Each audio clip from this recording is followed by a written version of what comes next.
The Denver Nuggets learned a few things in their matchup with the Philadelphia 76ers over the weekend. I've got some questions for Adam Mares about how the Nuggets match up in the playoffs, not just versus the Sixers, but with certain teams in terms of their rotation. Plus, we're going to talk about trade scenarios and the noise surrounding a potential Bones Hyland trade. All that and more on Locked On Nuggets. You are Locked On Nuggets, your daily Denver Nuggets podcast. Part of the Locked On Podcast Network, your team every day. Welcome to Locked On Nuggets, your daily Denver Nuggets podcast, part of the Locked On Network, your team every day. Thanks for joining us, making us your first listen. We appreciate you guys joining us on all platforms. You can find us on Apple Podcasts, Spotify, Pocket Casts, as well as on YouTube, where you can join the show, be a part of the program. Check all of that stuff out. You'll find us wherever you get podcasts, and we appreciate you guys being a part of the show and our community. Today's show is brought to you by PrizePicks. First-time users can receive a 100% instant deposit match up to $100 with promo code LOCKEDON. That's prizepicks.com, promo code LOCKEDON. My name is Matt Moore. I'm the senior NBA writer for the Action Network. His name's Adam Mares. He's director of content for DNVR. You can check out the pre- and post-game show before every Nuggets game, as well as their daily shows and all their great content, and find out more about them at the DNVR bar. Adam, how was your weekend? It was good. On today's show, we're going to talk about I have some questions for Adam in terms of the playoffs and how the Nuggets play, as well as like the rotations and stuff like that, about how to manage a rotation in the playoffs depending on matchup. And a lot of this will be contextual, but I think it'll make for an interesting discussion. Second segment, we're going to kind of continue that in terms of how the Nuggets play and the importance of limiting turnovers and why that actually is maybe more of an important thing in certain matchups than it will be versus others, and what the key is to preventing them. In the third segment, we'll get into it's trade deadline season. And of course, the Nuggets are involved in some of those. I have my own perspective on what's out there. There's been a report from Shams Charania today about Bones Hyland. We'll talk a little bit about that and give you a little bit more details on the context of that as well. So let's go ahead and get started. And I'll ask you this question, Adam Mares. So it's a pretty regular occurrence now that when the Nuggets face a team that staggers their best player, when they pull that player out halfway through the first quarter, 3/4 of the way through the first quarter, and then reinsert them at the start of the second quarter, that the Nuggets have a really hard time because it's their weakest unit, which is obviously their bench unit. Their non-Jokic unit is essentially what we're talking about here, because it's got some starters in it, and even the starters typically lose. And when they go up against, obviously, the best possible non-starting lineup for the opponent team, which features their best player, that puts the Nuggets in a pretty tough situation. Now, the counter to that is what we saw in the first half of Saturday's game, which is that when Joel Embiid was off the floor and Jokic got to play against Montrezl Harrell, he obviously annihilated him.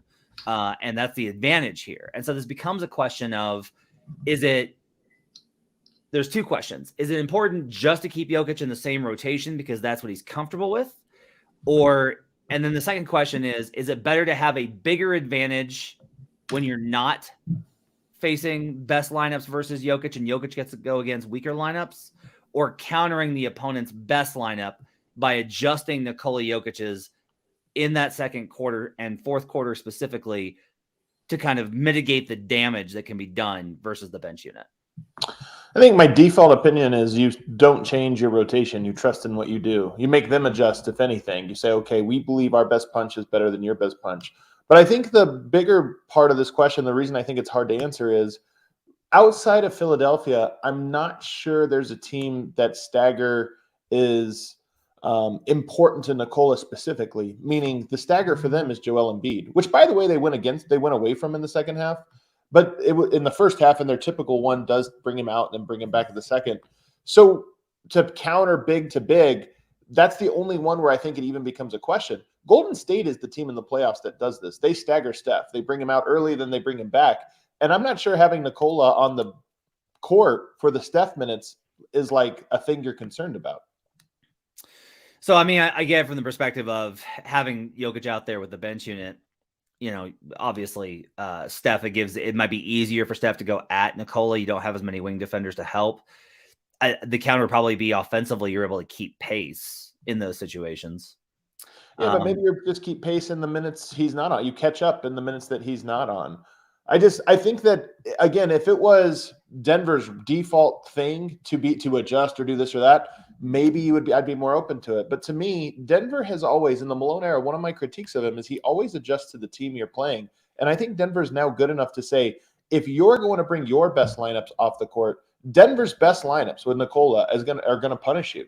And Denver needs to, and they did that in the Philadelphia game, by the way. I mean, they won the Embiid minutes in the first half, but they really won the non-Embiid minutes in the first half, and that's what worked. Second half, it obviously flipped. Yeah, I'm thinking from the Western Conference. Luka, I don't think staggers, so I think that's okay. But I think one of the questions here is like, if you run into a situation, well, I guess maybe here's a better way of asking it. Should this be on the table, or are you pretty firm in no, like keep your rotation, make them adjust to you?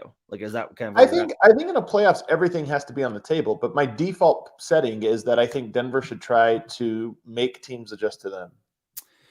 I kind of wonder if the answer here is to alternate the stagger, and somebody kind of mentioned this, like Sean did in the comments with you, Adam. Would rather have Bruce and KCP against Steph. Like that might be the counter here, right? Is let's say that the Mavericks adjusted Luka to try and get Luka versus the second unit without Jokic. Well, you pull Aaron Gordon or KCP or both early, and then you stagger them, because if you're able to play these guys 38 plus, which you are in the playoffs, you can adjust other guys to the matchup that you're facing, whether it's Steph or Luka or whoever. You can kind of counter program with other guys because they have the talent without necessarily being like, if we want to win the minutes, we're going to have to win it with Jokic. Like right. You can, if you stagger to limit the damage that the opponent can do versus that second unit. Like, I'll just say, like, I've loved when they've had to stagger KCP because Jamal was out, those minutes have been dynamite. Like when you put KCP with Bruce Brown in the second unit, like that's the best stagger combo. It just statistically is. It may not be necessarily make sense. I think it does, just because you get Bruce Brown running point and you get KCP being able to bring, like, doing the defensive stuff, and Brown and KCP play really well together. But that to me is kind of the answer here is like, you need to be flexible. You need to be flexible with your staggers. I just think you need to be flexible with the non-Jokic staggers. Right. I think that's maybe a good point. I mean, Jokic has played this for now several years, this same sort of rotation. And I think there's probably a reason to it. By the way, rhythm players, guys that are like passers and this or that, I think generally speaking, play longer stints. It's more of a like rhythm, a rhythm thing. Yeah. So there's what's funny is most of the teams that I think would be the biggest concern about this are in the Eastern Conference. So the Nuggets would have to make the finals, which would be a big deal on its own. But if they were to make the finals, like the Celtics do this with Tatum, that would probably be an issue.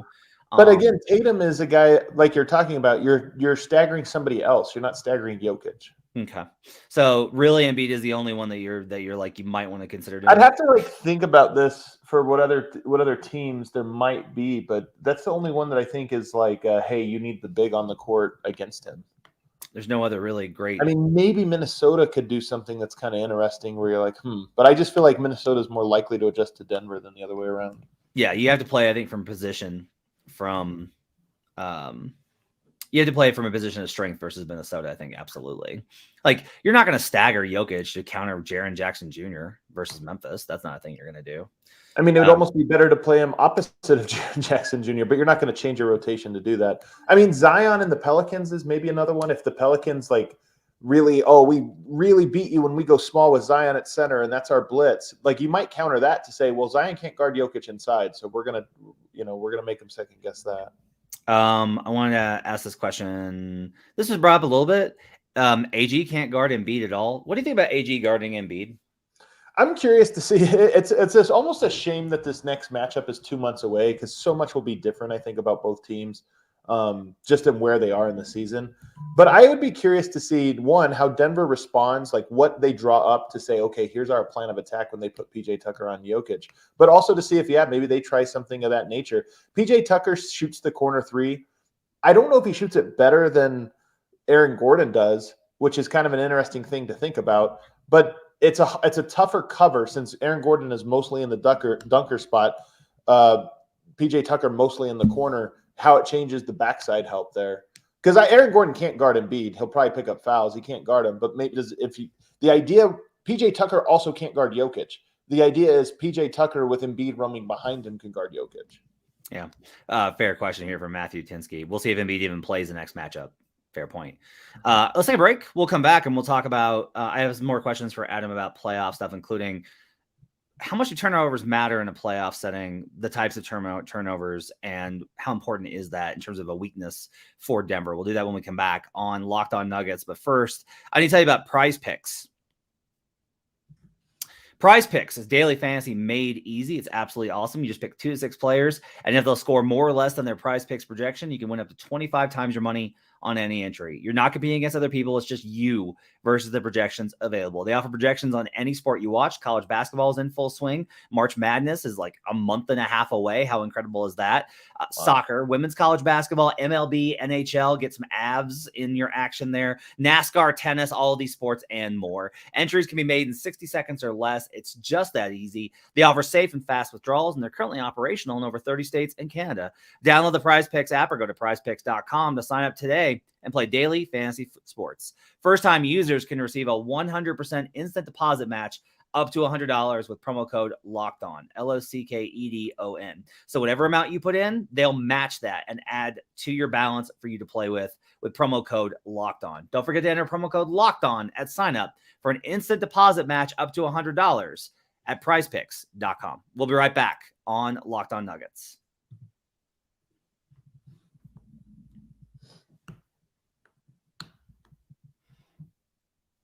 Back here on Locked On Nuggets, thanks for joining us and making this part of your day. Glad to be with you. Matt Moore alongside Adam Mares on a very, very cold Colorado morning. If you are out and about today, please be very careful. Put a blanket in the car because these temperatures are extremely dangerous.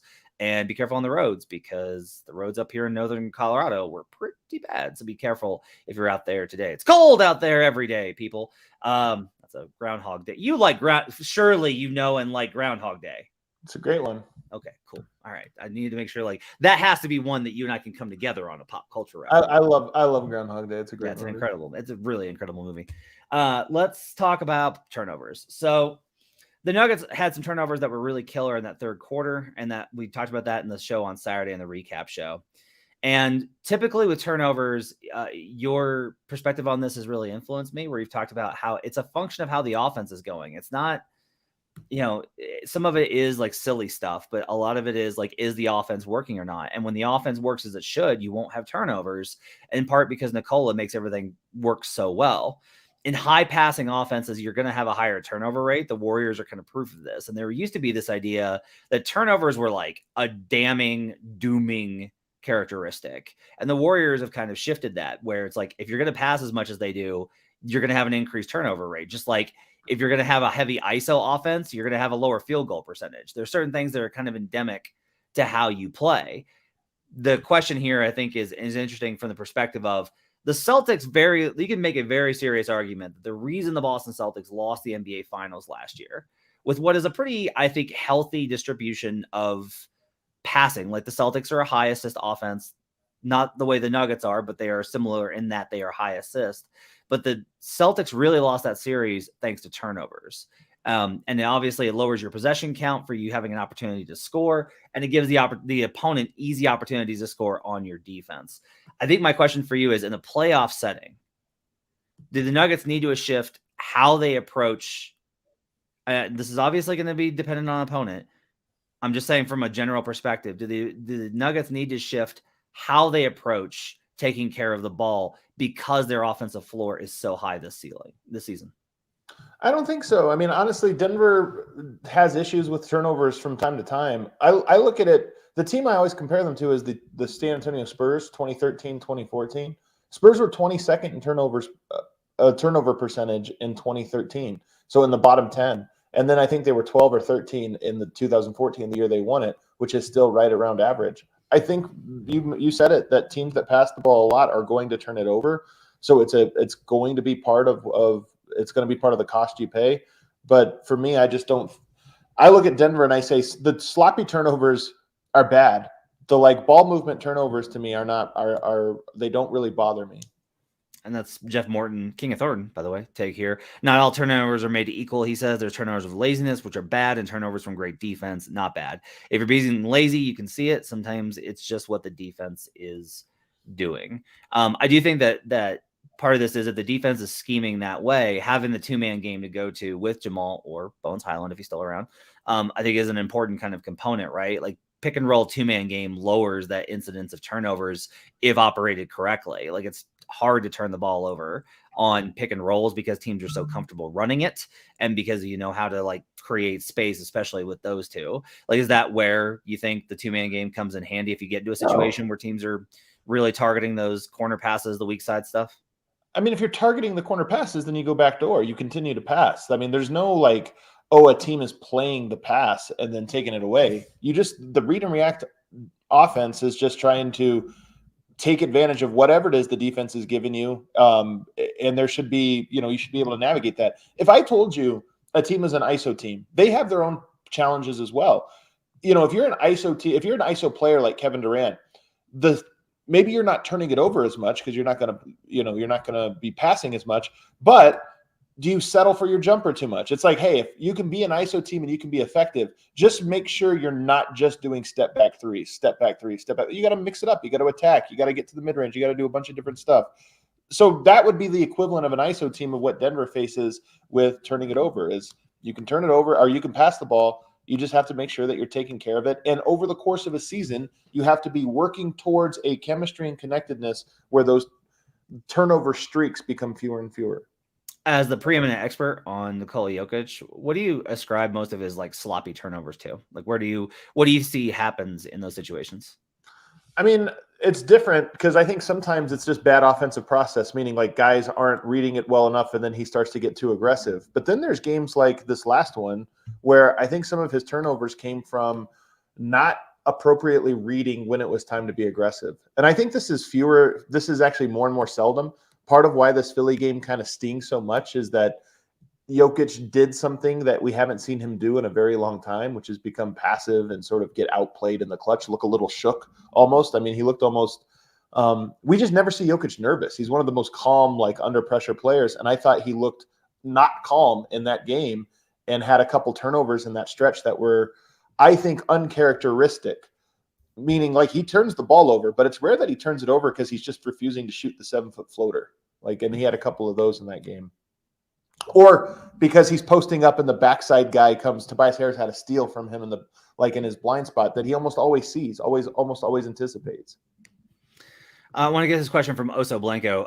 Maul has been reading the 2-well man lately, or teams are making it much harder to get the ball back to Yoke. Do you agree with that? I think the last game, I mean, we're talking about the last game. I think Murray's had a string of pretty good games. I think he was bad in this last one. And one of my thoughts is they put size on him, and I think that did bother him. Now, here's the thing. Typically, not always, there's some exceptions to this, but usually the more size you put on, the more quickness becomes an advantage against it. And that's the one piece of Murray's game that I think is not quite back to bubble levels, is his just jitteriness, his quickness. And I think the best version of Jamal, when you put a Tobias Harris on him, is going to be too slow-footed to guard him one-on-one. But that wasn't the case in this game. Did you get a rewatch in? Yeah. Do you have anything else to add after the rewatch? Did anything stand out to you that we didn't talk about on Saturday? Not really, to be honest with you. The funny thing is this game feels simultaneously worse than it really is and not as bad as it actually is. Like you can look at this both ways and say Denver outplayed them.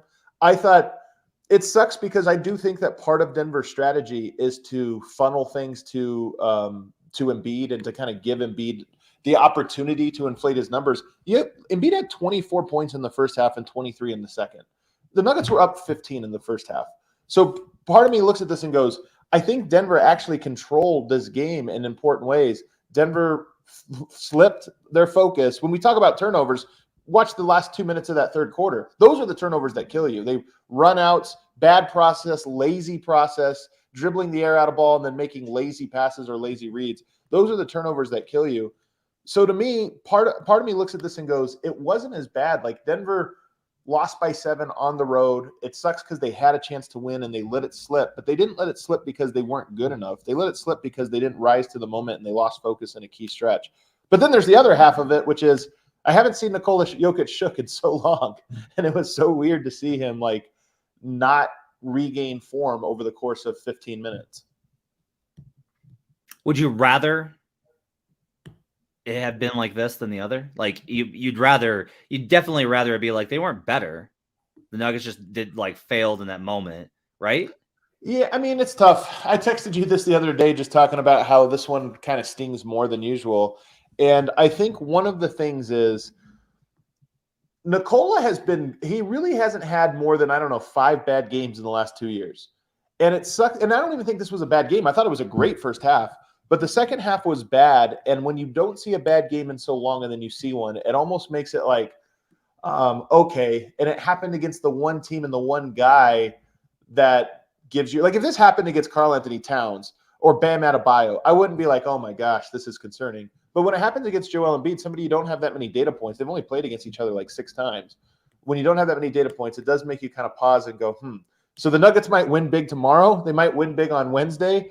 And it'll still sort of linger in your mind of like, man, you don't get to play the 76ers for 2 more months.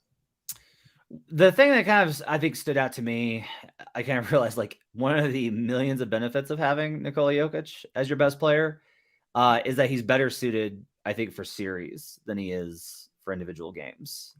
And I say that because, like, he would solve that PJ Tucker thing in like a game and a half. I think he would solve it next. I'm actually disappointed that the Nuggets weren't better prepared to solve it on the fly. That's one thing that kind of sticks in my craw a little bit. But I agree with you that I don't think that the way they guarded Denver's offense, part of what makes it so interesting is I think there's a solve for everything. By the way, one of the solves might be to bring in somebody to take Aaron Gordon out in those minutes. Like, you talk about getting weird staggers. Embiid guarding Aaron Gordon, some teams are going to make that, and I think you give Aaron Gordon first shot, and he's going to make some threes, and you're going to go, run him as the ball handler, this or that. But if it's not working, one counter is to put Michael Porter Jr. at the 4. Yeah. And, okay, are you going to guard Michael Porter in the corner now, or are you going to let Jokic go one-on-one? This is the entire, like, the benefit of the versatility that they brought in, right? Is being able, it's not just being able to say, we don't have to play MPJ. It's also being able to say, like, we don't have to play Aaron Gordon. Like, that should be like a thing if they're able to. Now, I think Aaron wants to rise to that challenge and prove he can make him pay, but sure. That's a long-term thing. Let's take a break. We're going to come back and we're going to talk about, it's trade talk time, and we're going to talk about Bones Hyland because he's mentioned in Sham's report. I've got some stuff on him. Adam's got his thoughts as well from talking to folks. We'll get you some insight on what's going on with Bones Hyland and the Nuggets when we come back on Locked On Nuggets. First, I've got to tell you about TurboTax. Go to TurboTax and don't do your taxes. Meet with an expert who will do them for you. TurboTax experts can relieve you from the stress of taxes and file for you so you can do not taxes. Show your eyes things that are not taxes. You can unpack a moving box of not taxes. You can taste not taxes. Sing not taxes a lullaby. Hope not taxes sleeps through the night. Spoiler, not taxes will not sleep through the night. Grab a saddle and ride not taxes into the sunset. With TurboTax, an expert will do your taxes from start to finish, ensuring your taxes are done right, guaranteed, so you can relax. Feels good to be done with your taxes, doesn't it? Come to TurboTax and don't do your taxes. Visit TurboTax.com to learn more. Intuit TurboTax. Full service products only. Video meeting while expert does your taxes required. See guaranteed details at turbotax.com/guarantees. We'll be right back on Locked On Nuggets. Back here on Locked On Nuggets. Thanks for joining us and making us part of your day. Matt Moore alongside Adam Mares. Hang in there, buddy. I feel like you're like this Sixer game got you down. It's Monday, man. They're playing the Pelicans, who have been absolute trash for 2 weeks on Tuesday. I know. Fine. Back home, I'm not down that bad, man. I'm not down that bad. Let's talk about trade talks. So, Shams says the Nuggets are active in trade talks with Bones Hyland. Here's what I would say. I have heard from people that are not inside the Nuggets that the market for Bones Hyland is very low. And you could say, like, this is probably being floated so that they can get a better price on him, right? Like, that doesn't really, like, you're not going to move the Nuggets to trade Bones Hyland because they read that there's not a market for it. They know what the offers are, and they know what the value is to him. So, like, I am very skeptical that Bones Hyland gets moved because I don't think that there's going to be any team that will offer the pieces that Denver would consider a significant upgrade worthy of sacrificing Bones' long-term potential and upside. Do I think that Bones Hyland would welcome a trade? I think Bones is frustrated with a number of things about his current situation. And that's understandable given how he plays, what he wants to do with his career, what he's been asked to do, and how Malone treats players in his position. Young guys don't get to make mistakes, and that's tough for a guy in Bones' scenario. And who had a lot of pressure on him coming into the season. And you talked about how like this was going to be a leverage point, and it's not like guaranteed that Bones will be great in the situation that he was being put in. He's had stops and starts for injuries and other things going on in terms of his availability. So to me, I think like the most likely scenario here is that he stays. I think he probably has like a big playoff game. I think that Bones is probably their best path to a significant upgrade in their bench unit. But I also think that like those are unlikely to come about. So while do I think Bones is being included in trade talks? I do. At this point, and like these things are always fluid and I could be completely wrong, but my inclination is that he probably does not get dealt and the Nuggets don't make a deal at the deadline. I think you're right, mostly because betting against deals is always the smart thing. If you're betting on will a deal happen or won't is happens 80% of the time. I've also heard the similar things that I don't think Denver is like, we have to get rid of Bones, but I think they'd field offers because they know they have a championship team and that there is a possibility that you're able to grab a player that makes you more likely to win a championship this year. The Bones part of this is also tough. I'll say this. I don't buy these reports. I buy that they're getting this information. I don't think these are made up stories, but I think that right now every team is telling everybody that a player's value is lower than what they think or higher than what they think based on what it is. Meaning I don't think that there's going to be accurate intel, 100% wholly accurate intel out there until the final 48 hours or so of the trade deadline. It's just how it works. Most of what somebody is going to tell a Shams right now is going to be a smokescreen. Yeah, I would agree. And like, look, if there's like a no-brainer deal, then I think the Nuggets are going to do it. But that was the same under Tim Conley and everybody else, where it's like, yeah, like if they get a deal that they're just like, yes, absolutely, then they have, I would say, 4 guys. They're not 5 guys probably. I don't even know if KCP's eligible after the extension, but if he was available, I don't think they would move KCP. Like I don't think any of the starters they would move unless it was like, hey, do you want Kevin Durant for Aaron Gordon? Sure, right? Like that's not going to happen. So I think that's part of the equation here. What does it say to you that this is even a conversation? Like based off of where we were in preseason and like Bones and like how exciting he is and how much the fan base loves him. Not surprising at all. I predicted it, Matt. This was my prediction at the start of the year. I mean, it's just hard when a player is young. I think Bones is going to be a really good player. I'm higher on him than most people in terms of what his skill set is. I just know that it takes a long time for rookies and young second-year players, especially at the point guard position, and especially of that mold. It takes a long runway, and they don't always do the things that like more consistent players can do. So I always knew that this was going to be a possibility. I think the upside, and then the other part of this that people have to understand is there's this idea of like Bones is a long-term play. Is he? If he's great say they hold on to him this year and next year, and he's great, can Denver afford him? No. This is the whole point is young asset management is not always about, do you think this player will be good? It's sometimes like, does it fit the long-term future every way on the court, culturally and financially? And the question for Bones is just so high on those things that I don't think it's crazy to explore trades. You need guys that can contribute, but not too much. But also contribute now at the right appropriate level. Like Bones might, if this is like contributes too much, he's too expensive, and this is too little, he's not in the playoffs. Bones is here, and over the course of a year, he might go to here, which like you need him to get just good enough to where you can retain him and this or that, and then also he's happy by being sort of limited into this box. It's just a tough needle to thread. So thread the needle. I will say, look, and I'm the only one out there with this, which is not like a special thing. It means like it makes me nervous whenever I have something that most people don't. I have heard, by the way, but like there's a lot of talk about Naz Reid. I have heard that they are moving towards not trading him and extending him.